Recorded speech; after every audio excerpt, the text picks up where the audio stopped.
Willie D Live. What was the low point? What's the lowest point? I mean, what was the one that was like this? I got to do something different. No, it wasn't no gotta do. You didn't care. You didn't even realize you were addicted. Man, I got to a point where I lost the condos. I moved to the west side, not far from my stores. I was actually opening up another store while I was going through this addiction. And I got two stores, and I'm riding a 10-speed bicycle between my stores because I don't even have no car. Mm. But I kept going at it. So how did you make the turn? Did a woman help you make the turn, or did I, somebody I, see I it? A came, friend? man, look, because those stores, I wound up getting evicted from my stores, set out on the street.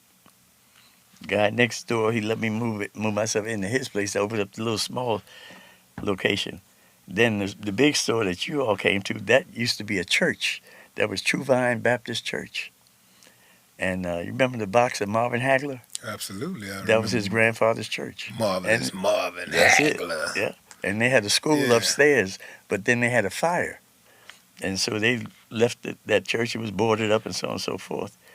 And so this guy I moved in with, who allowed me to move my stuff and open this small store, and I had the apartment on the third floor.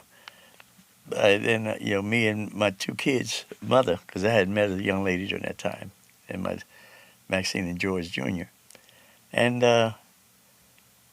I started making plans to get that building.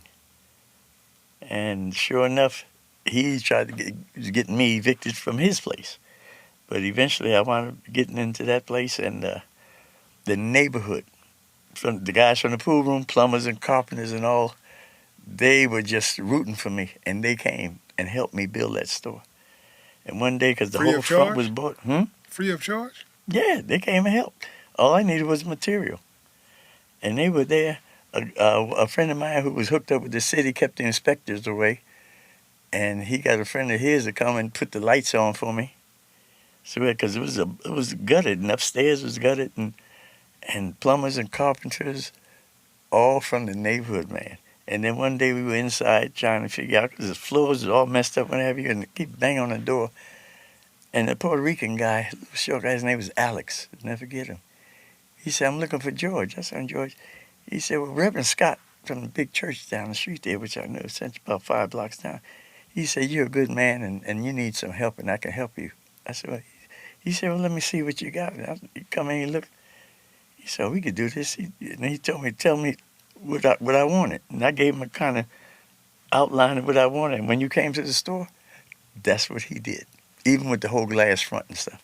My dad loaned me some money, and we were going picking up the glass, and he was cutting the glass, and he made the shelving and the showcases, all of that.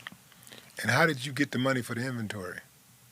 I started with the inventory I had left, and the guys in the neighborhood, Just kept the street guys, the dudes that I used to buy all that junk from, Yeah. they would come and they give me the money and say, "Look, I want this, this, and this." They would pay me, and I get it for them. Right. And I slowly built And the they inventory. getting stuff early too, so Yeah. they getting exclusive stuff They also. get that, yeah. But the whole thing is, Yeah. they want to help me like everybody else did. Yeah. It was the most beautiful story. I couldn't explain it, and see, it was no way I was going to disappoint them by getting strong. I stopped selling paraphernalia. I would not sell nothing, no mix, none of that. I stopped it. That way I didn't want. And then I had a group of dudes. They were like Bruce Lee kind of young black dudes. They were around there, and they were keeping drug dealers away from me. They were kicking niggas' asses over there. Yeah. Yeah, don't bring that shit around George. And that's how I kicked it. I didn't want to let them That's down. dope, bro. That's dope. That's Yeah. a testament to your character. Oh, yeah. It's Yeah. a testament when you do good, sometimes it comes back to you, man, tenfold. And it's been coming back, because I Yeah. tell you, it's that was 1989, 1990, because we got that store open Christmas 1989.